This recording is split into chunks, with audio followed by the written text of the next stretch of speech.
You know, whenever I step onto a plane, especially with a carrier like All Nippon Airways, there's this immediate sense of calm. The crew just seems to glide through the aisles, anticipating what you need before you even ask. It looks effortless. But I have a feeling that effortless look is actually the result of an incredible amount of work behind the scenes. You've hit the nail on the head. That polish, that specific brand of Japanese hospitality, it's engineered through rigorous training and very high standards. We're looking at the guide to becoming an ANA cabin crew member today, and honestly, it reads less like a job application and more like an entry into an elite special forces unit for customer service. Special Forces for Hospitality. I like that. So, let's say I'm inspired. I want to wear the uniform. Where does the journey actually begin? Is it just about having a nice smile? A nice smile helps. But it's barely the tip of the iceberg. The barrier to entry is quite specific. First off, you need the basics. High school diploma, height requirements, which are practical. You need to reach safety equipment and health standards. But the big one, especially for a global carrier like ANA, is language. Fluency in English is non-negotiable, and knowing Japanese is often required or heavily preferred. That makes sense. You're the bridge between cultures at 30,000 feet. Exactly. And previous experience in hospitality gives you a leg up. But let's assume you have the resume. The application process itself is a gauntlet. You submit your documents, but the interview stage is where they really test your interpersonal mettle. They aren't just checking if you know the answers. They are checking your vibe, your empathy, and your ability to connect. So, if you survive the interview and get the golden ticket, you mentioned training earlier, is this where the Special Forces aspect kicks in? Absolutely. The text emphasizes that training is comprehensive, and it's a dual-track mind game. On one hand, you are drilling customer service excellence, how to create that warm, welcoming atmosphere.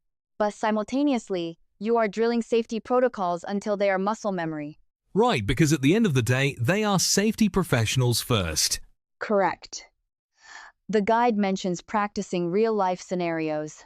This isn't just role-playing how to serve coffee. This is mock drills for emergency evacuations, medical incidents, and in-flight fires.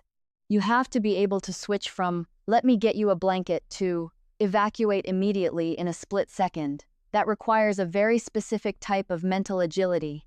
That's a fascinating contrast. You have to be incredibly soft and empathetic, but also authoritative and sharp. How do they teach people to balance that? It comes down to what they call scenario-based learning. They simulate everything.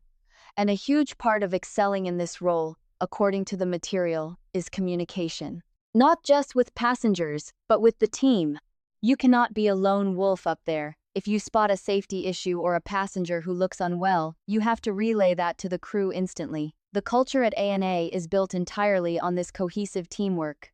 Speaking of passengers, the guide touched on difficult passengers.